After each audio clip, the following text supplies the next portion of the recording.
Hello everybody and welcome to this video. I'm going to show you how to set up the Canny app inside your sub account. So let's get started.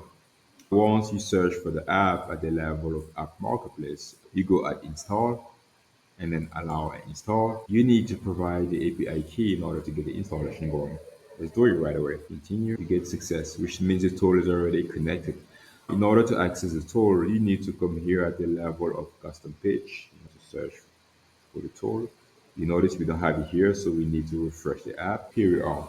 So let's scroll down. Here you go. We have Canny. This is the Canny new interface. We have documentation. If you go on view, it provides you all the steps you follow in order to set up the app. At the level of tutorials, you have the smart Q guide that's going to show you how to get all the credentials. And here you have the setup video.